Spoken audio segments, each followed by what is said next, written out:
ये सफ़र शुरू किस तरह हुआ? मैंने जो है 1985 से काम शुरू किया। 1989 में मैंने हुसैनाबाद में एक दुकान का इफ्तिताह किया। जो नाम शुरू में था वो था पाकिस्तानी मज़ेदार हलीम, क्यों नाम बहुत बड़ा था तो फिर कराची हलीम का जहन तो आपने महदूद क्यों कर दिया? पाकिस्तान के बाद एशिया करते थे उसको। हाँ।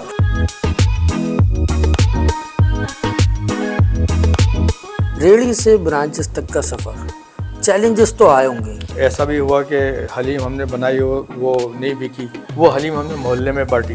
मोहल्ले वाले भी खुश होंगे। मोहल्ले वाले वो दुआएं देते और उन्हीं की दुआओं ने जो है वो काम दिखाया है। एक तो ये बताएं कि हलीम ही क्यों? हलीम जो है मेरी वाइफ बनाती थी और ये रेसिपी मेरी वालदा साहिबा की थी। आज का ब्रांडिंग वाला दौर अच्छा है या आपका रेड़ी वाला दौर अच्छा था? ये दौर जो ना बहुत अच्छा है, ये दौर मौजूदा दौर इसमें बहुत आसानियाँ हैं। सिंध फूड अथॉरिटी वालों ने आपका हलीम कितना खाया है? हमारा दस्तरखान वसी है जी। जो भी सरकारी आदमी आता है हम उसको बहुत इज्जत देते हैं, उसको हलीम खिलाते हैं, बिरयानी खिलाते हैं, सब सरकारी खिलाते हैं। हाँ, जो भी सरकारी सरकारी पुलिस आता है, भी आ जाती है ना, वो पैसे देते हैं सर पुलिस वाले? नहीं, असल में पैसे नहीं देते, वो पैसे अगर कुछ देते भी तो हम भी नहीं लेते उनसे। सरबरा लगा दिया जाए सिंध फूड अथॉरिटी का पहला छापा कहाँ मारेगा? जोड़िया बाजार। आप स्टूडेंट्स को जामियात में जाकर लेक्चर भी देते हैं? मैं तकरीबन IBA में कोई 10-12 दफ़ा गया हूँ। बिज़नेस में मैं उनको स्पीच देता हूँ क्योंकि बिज़नेस जो है वो उससे बेहतर कोई चीज़ नहीं है।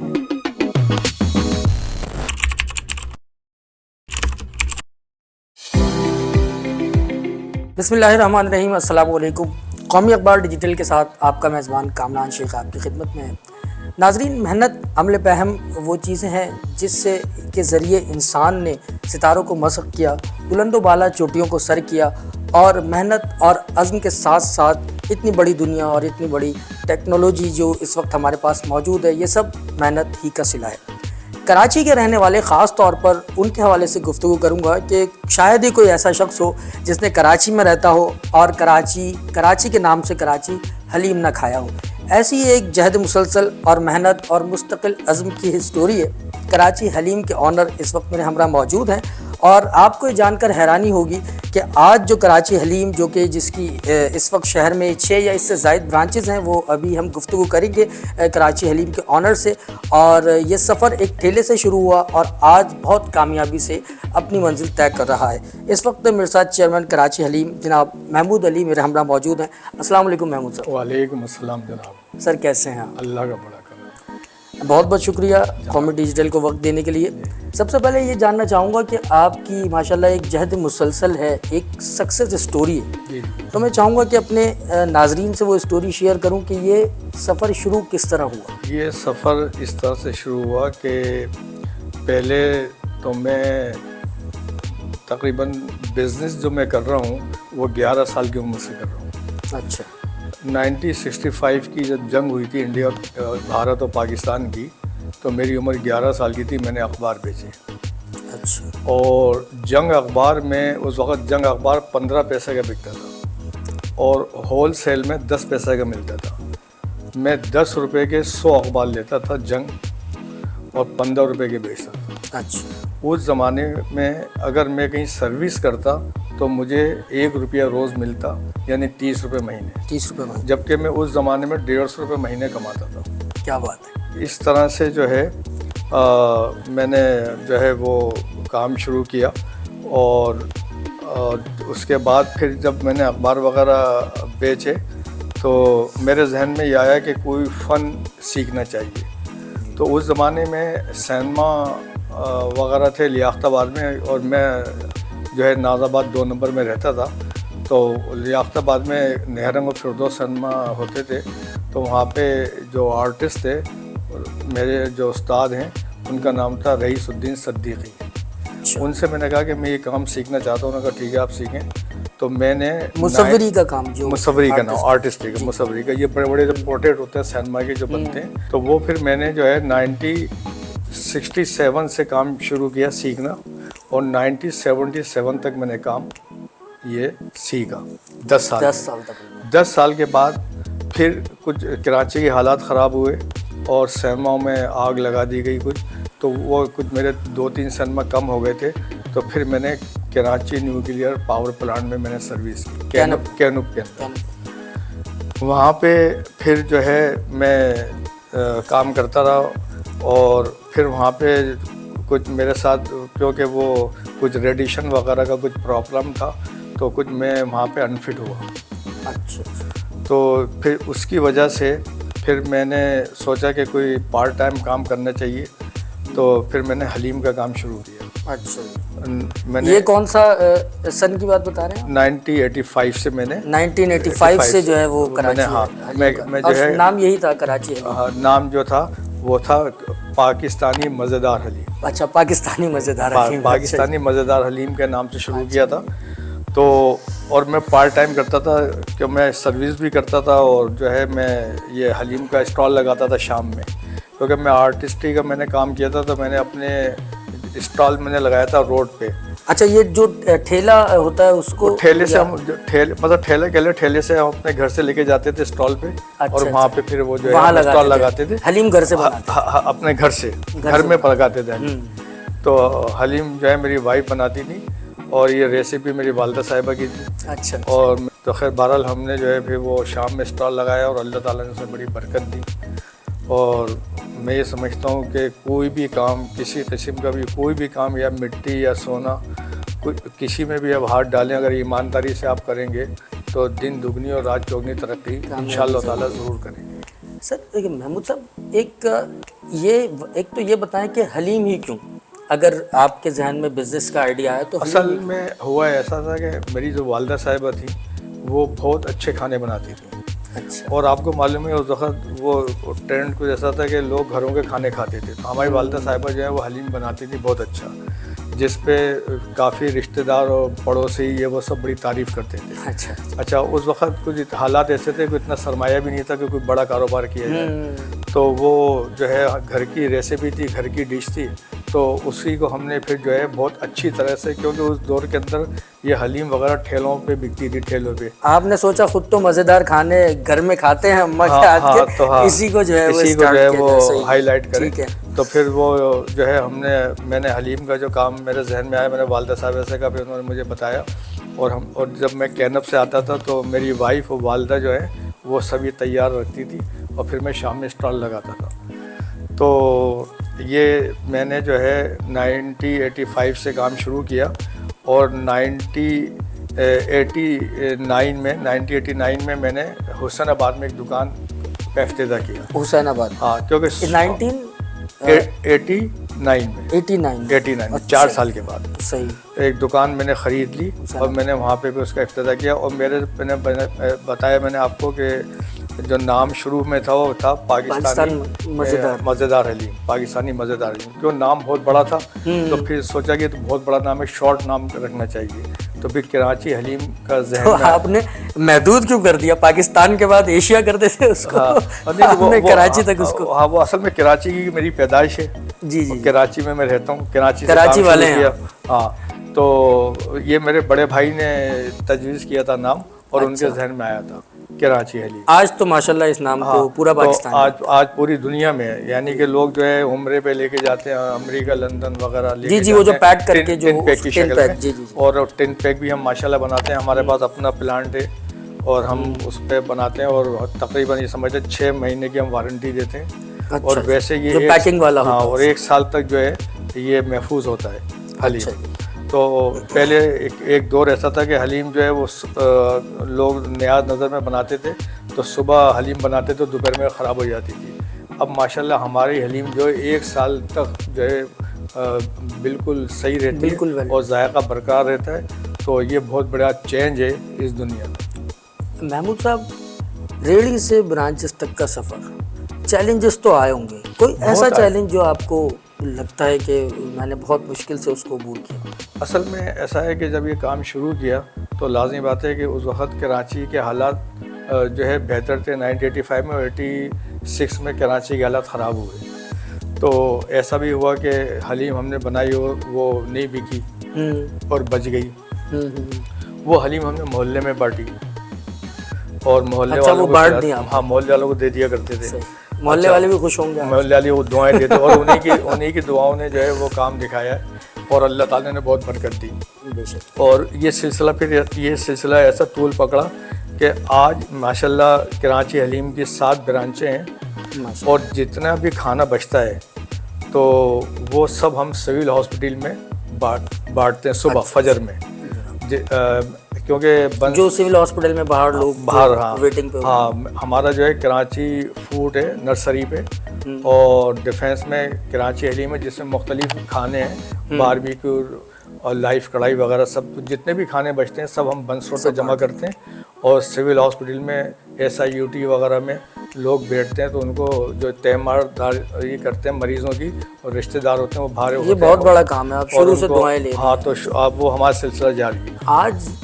आज बहुत ब्रांडिंग का दौर है, ऑनलाइन सर्विस हमारे पास अवेलेबल है, एक से एक किस्म की जो है वो मतलब एप्लीकेशंस भी हैं और हमारे पास मतलब अगर एक बर्गर ही ले लें तो उसकी कई चीज़ तरह के, लेकिन तो वो आज का ब्रांडिंग वाला दौर अच्छा है या आपका रेडी वाला दौर अच्छा था? असल में ये दौर जो ना बहुत अच्छा है, ये दौर मौजूदा दौर, इसमें बहुत आसानियाँ हैं, इसमें जो है टेक्नोलॉजी बहुत हाई हो गई है जिसकी वजह से बहुत आसानी हो गई है और जो है लोग जो है देसी खाने पसंद करते हैं और जैसे आजकल माहौल चल रहा है कि बाहर के खाने जो हैं वो जैसे बर्गर वगैरह या इस तरह की चीज़ें, उससे लोग थोड़ा सा दूर हो रहे हैं और जो देसी खाने उसके करीब आ रहे हैं। और हलीम जो है ये एक पावरफुल ग़िज़ा है और अक्सर डॉक्टर जो है लोग आते हैं हमारे पास कि डॉक्टर ने हमसे कहा कि आप हलीम सजेस्ट किया है हाँ, क्योंकि ये डाइट है और इसके अंदर जो है फुल ग़िज़ा है।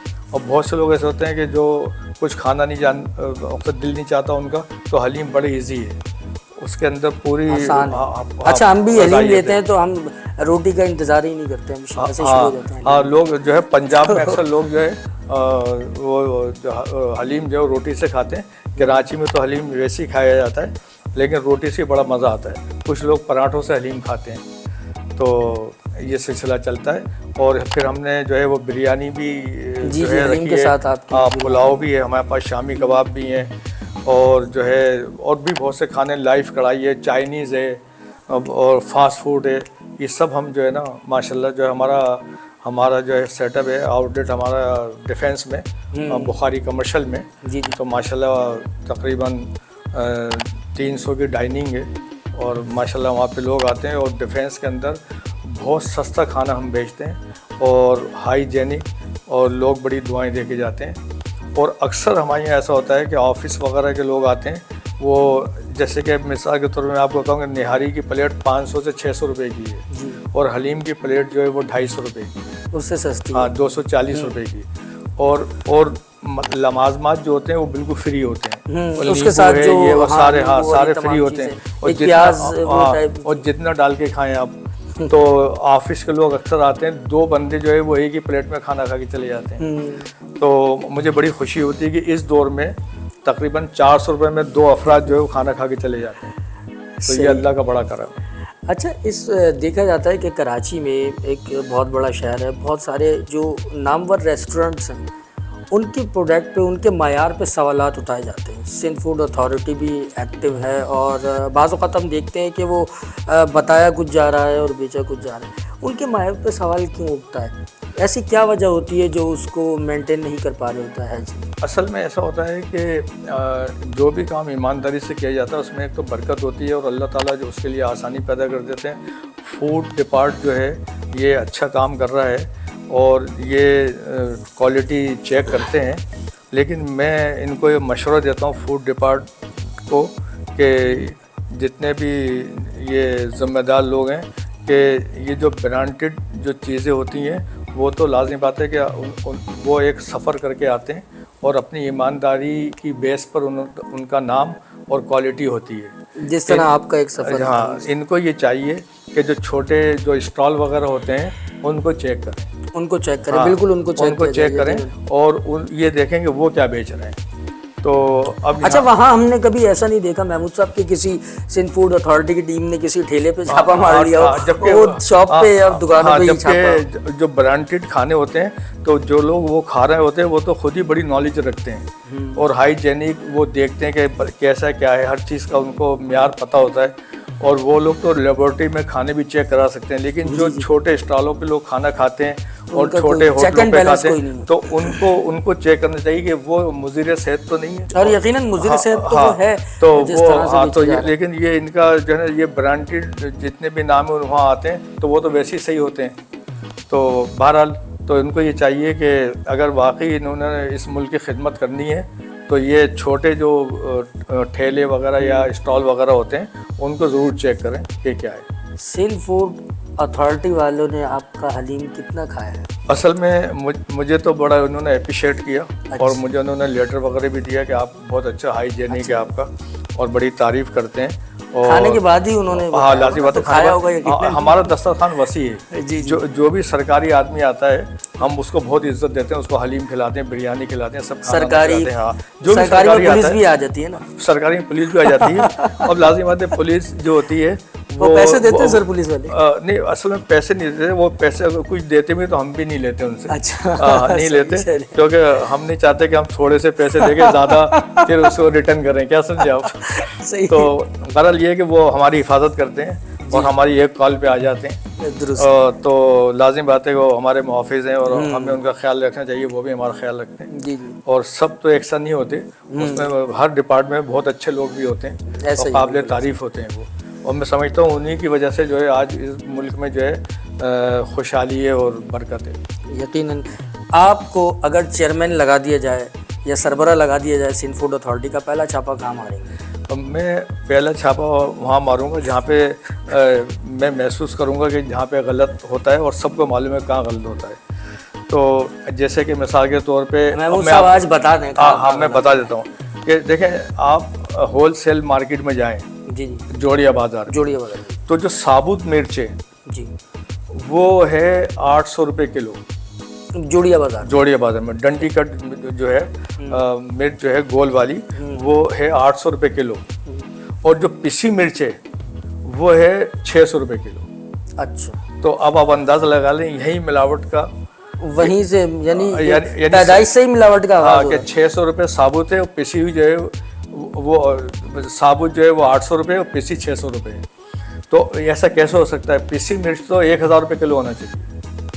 जनाब। तो अगर जो बंदा अपना दिमाग और जहन से काम ले तो उसको पता चल जाएगा कि कहाँ पर क्या हो रहा है, मार्केटिंग कैसा हो रहा है। तो यहाँ से अच्छा फिर दूसरी बात है कि हम जो है वो जो कराची का सबसे अच्छा कुकिंग ऑयल है वो इस्तेमाल करते हैं, सबसे अच्छे चावल इस्तेमाल करते हैं और इसी की वजह से अल्लाह ताला ने हमें बरकत दी है। क्योंकि खाने का जो म्यार होता है वो ऐसा होता है कि रिज़ल्ट जो होता है फ़ौरन आउट हो जाता है, ज़बान पे रखा पता चल गया कि क्या है, इसीलिए कस्टमर फिर हाँ, दोबारा आता है, आते हैं, वरना हाँ। उसको जायका नहीं मिलेगा तो नहीं मिलेगा। तो लाज़िम बात है हम तो 40 साल से काम कर रहे हैं और लोगों को पता है हम क्या करते हैं और हमारा एक नाम है और लोगों ने उसको बड़ा सराहा है और आज जो हमने तरक्की की है तो लोगों के एतमाद पे की है। यकीन। तो जो है हर यानी कि जैसे कि मिसाल तौर पे आपने कहा कि मकसद किस आप अगर हों तो आप किसको देखेंगे, तो अब जैसे पुलिस है, पुलिस को पता होता है कि अब कहाँ पे गलत है कहाँ पे सही है।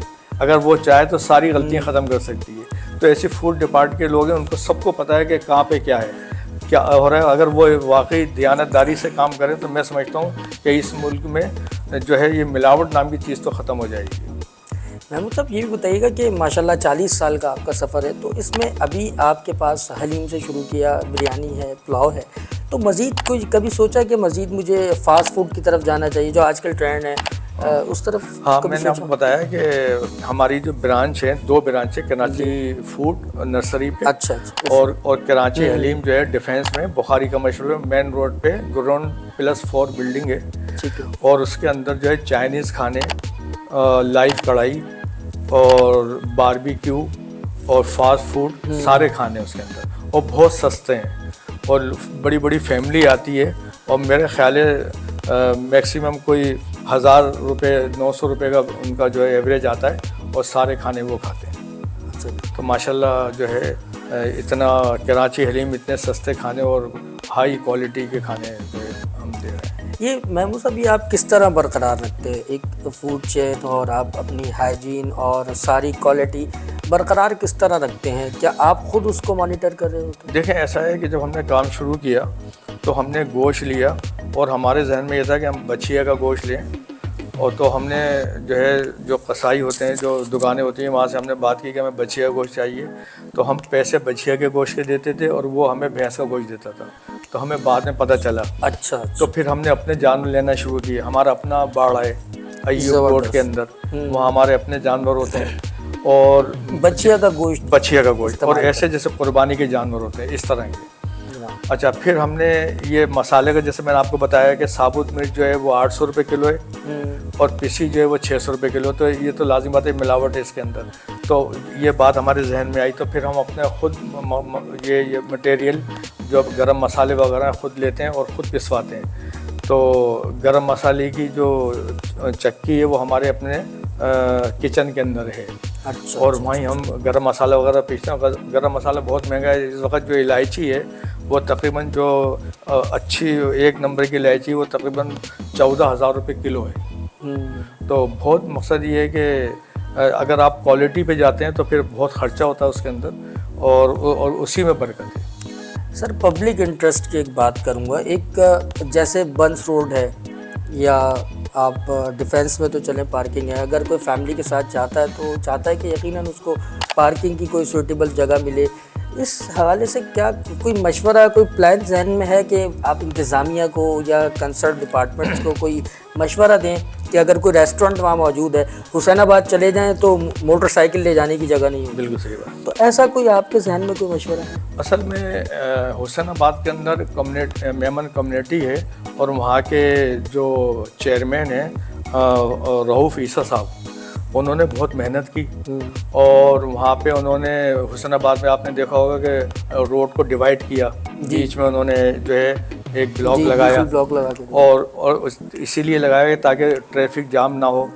और ये जितने भी इनक्रोच लोग करते हैं और कुछ दुकानदार हैं वो कुछ पैसे लेके स्टॉल वगैरह लगा देते हैं। जी, तो जिसकी वजह से लोगों को बड़ी परेशानी होती है। तो मैं इंतज़ामिया से ये कहूँगा कि रोड क्लियर होना चाहिए और जो कोई भी कारोबार करता है वो अपनी दुकान के अंदर करे ताकि पब्लिक के लिए आसानी हो। आपकी फैमिली में हलीम कितना खाया जाता है? हमारी फैमिली के अंदर हमारे पूरे घर में ऐसा होता है कि जब भी कोई खाना ऐसा होता है कि दिल नहीं चाहता खाने का तो सबसे पहले हम अपनी हलीम मंगवाते हैं। अच्छा। और हलीम खाते हैं और मैं बहुत शौक़ से खाता हूँ हलीम, मेरे बच्चे भी खाते हैं। हलीम वाहिद ऐसी डिश है कि मैं समझता हूँ कि 10 साल के बच्चे से लेकर और 100 साल तक का बंदा जो है बहुत खुशी से खाता है। सर, आखिर में ये पूछना चाहूँगा कि एक जिस तरह अभी हमने जिक्र किया है इंक्रोचमेंट का और ये ठेले और पतारे माफियाज का, आप मेहनत करके आए हैं और आप तजुर्बा भी रखते हैं, तो कोई ना कोई तो ऐसा मुतबादिल प्लान आपसे अगर जानना चाहूँ तो वो आप बता सकते हैं कि उनका रोज़गार भी बरकरार रहे और ये मुश्किलात। असल में ऐसा है कि हमारे पास बहुत सी जगहें ऐसी हैं जहाँ पे मैदान वगैरह हैं। अगर वहाँ पे फूड स्ट्रीट लगा दी जाए, जैसे कि डिफेंस में फेज़ 8 में एक फूड स्ट्रीट लगाई है मैदान के अंदर, खेल के मैदान होते हैं और स्पेस होता है काफ़ी मकसद जगह पर। तो जैसे कि पाकिस्तान ये कह लें कि आरमबाग मस्जिद के पास काफ़ी ग्राउंड है और खेल के मैदान होते हैं, उसमें स्टॉल लगा दी जाए रात को। तो और अगर स्टॉल लगते भी हैं तो एक हदूद हो तकरीबन। अब जैसे रोड मिसाल के तौर पे 60 फीट का रोड है तो अगर 10 फीट तक वो इस्तेमाल कर लें तो कोई बात नहीं, 70 फीट जो है रोड पब्लिक के लिए छोड़ दें। अगर रोड जो है वो पता चला कि 20 फीट छोड़ना और 60 फीट इस्तेमाल करना है तो लाजिमत ट्रैफिक जाम होगी और जिससे लोगों को परेशानी होगी। एक फूड चेन का एक पूरा जिस भी इलाके में जाएं, जैसा बंस रोड या हुसैनाबाद, इस तरह की जो फूड स्ट्रीट है तो उनका एक पूरा एक सिस्टम के तहत वो चलाया जाता है। यानी अगर वहाँ के कोई ना कोई मुंतखब चेयरमैन भी होता है, सदर भी, तो आप किसी एसोसिएशन का हिस्सा रहे, किसी इस तंजीम का, किसी जो बिज़नेस से मुताल्लिक़ हो? हाँ, असल में होता क्या है कि कराची में अक्सर एक इन्वॉल्व नहीं होते, कई लोग इन्वॉल्व होते हैं। जैसे कि मिसाल के तौर पे आप ये देखें कि KSC वाले जो हैं इलेक्ट्रिक सप्लाई वो देते हैं, मकसद ये कि ठेलों पे दे देते हैं और उसके बिल दुकानदार देते हैं। वो जो है वो जो बिजली चोरी करते हैं और उसका जुर्माना सब जो जिनके पास मीटर लगे, आपको पता है कि जो सिस्टम है कराची में केएसई का, वो अपने मीटर से पूरे पैसे ले लेती है, और वो ये चीज़ें कुंडा सिस्टम है यहाँ पे, वो ख़त्म होना चाहिए, तो जिससे बेचैनी पैदा होती है।